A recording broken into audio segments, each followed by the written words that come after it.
papo do estúdio de hoje é o cansaço emocional. Para falar sobre esse assunto, está aqui comigo no estúdio a psicóloga Wanderlane Nunes. Seja muito bem-vindo, Wanderlane. Bom dia, Lu. Obrigada.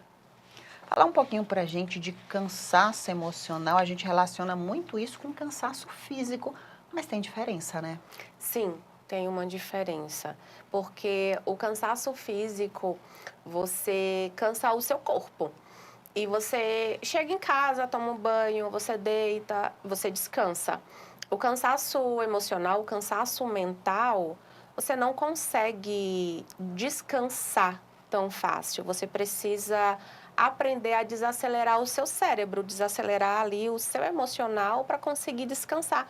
E às vezes você dorme bem à noite, ou você pensa que dorme bem, e acorda no outro dia extremamente cansado e não consegue ter uma boa produtividade no dia seguinte e fica se perguntando, poxa, eu dormi tão bem e por que eu estou cansado? Né? Mas é por conta do cansaço emocional. É muito comum esse cansaço emocional hoje em dia? Sim, muito comum, porque nós aprendemos a não descansar, a não desacelerar. A nossa rotina, ela está muito sobrecarregada.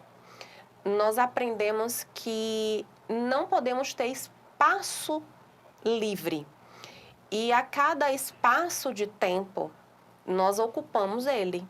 Nós não tiramos um tempo para tomar um café com calma, para tomar uma água com calma, porque nos sentimos culpados. Nós não paramos para fazer nada ali com calma, desacelerado, sem nos sentirmos culpados. Então, se eu estou no trabalho e eu terminei o que eu precisava fazer e eu estou ali com 10, 20 minutos, eu preciso fazer algo para ocupar aquele meu tempo. Eu não tiro ali para eu poder descansar um pouquinho e me preparar para uma outra atividade ou para uma outra coisa que eu preciso fazer mais tarde. Não, eu preciso ocupar aquele tempo para que eu me sinta produtiva, para que eu me sinta ali vista, capaz de estar onde eu estou. E isso faz com que eu me sinta cada vez mais cansada. Mas a sociedade, ela cobra muito por essa perfeição. É isso que geralmente acaba gerando essa culpa? Sim, e vale lembrar que não existe perfeição. Nós corremos atrás de uma perfeição do qual ela não existe. Né? E isso faz com que fiquemos cada vez mais frustrados, porque buscamos algo inexistente. Eu quero cada vez mais e eu não alcanço. Eu vou me sobrecarregando, eu não tiro um tempo para mim, eu não me dou essa oportunidade e eu me cobro cada vez mais. Quando é que isso passa a ser um problema? Como é que eu posso identificar isso como um problema na minha vida? Quando eu começo a não dormir bem, quando eu começo a apresentar mais irritabilidade, mais desânimo, eu não consigo ter tempo para mim, eu começo a me afastar de atividades prazerosas, de coisas que eu gostava de fazer, eu já não sinto mais prazer e me afasto de pessoas. Eu me isolo. Eu já começo a entender que algo está errado. Vamos falar de consequências, Wanderlane. Quais as consequências disso a curto e também a longo prazo? O adoecimento psíquico, porque eu começo a me isolar, a minha irritabilidade ela aumenta e isso faz com que traga prejuízos para a minha vida pessoal e profissional. Porque se eu não descanso, a longo prazo, eu vou tendo queda na minha produtividade. Então, algo que eu fazia muito bem no meu trabalho, eu vou começando a ter quedas. Eu vou começando a produzir menos, com uma qualidade cada vez mais inferior. E isso vai fazendo com que eu me cobre cada vez mais, vá me sentindo cada vez mais incapaz. Daí vem o adoecimento psíquico cada vez maior. Vamos falar de tratamento. Quando buscar essa ajuda, né, com especialista, com psicólogo, e como é feito esse tratamento? Começa a partir do momento que eu reconheço que eu preciso de ajuda, né? tudo na nossa vida é a partir do reconhecimento. Quando eu começo a identificar, poxa, não está normal. Eu gostava de praticar uma atividade física, eu já não estou praticando. Eu gostava de sair com colegas, com minhas amigas, eu já não estou mais, já não sinto prazer. Eu estou começando a me isolar mais em casa, então não está normal, né? Quando as pessoas começam a falar, poxa, você não está mais do jeito que você era. Então, já é um indício de que eu preciso buscar ajuda, terapia.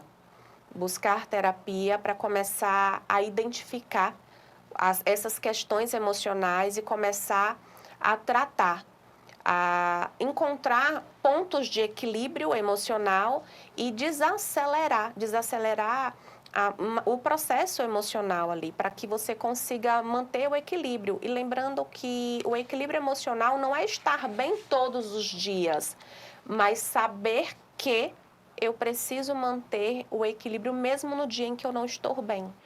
Você tocou num ponto importante e muito difícil, que é desacelerar. Como é que a gente pode fazer isso no dia a dia em casa? Eu sempre falo, né, para os meus pacientes que não existe uma receita de bolo, não existe uma fórmula.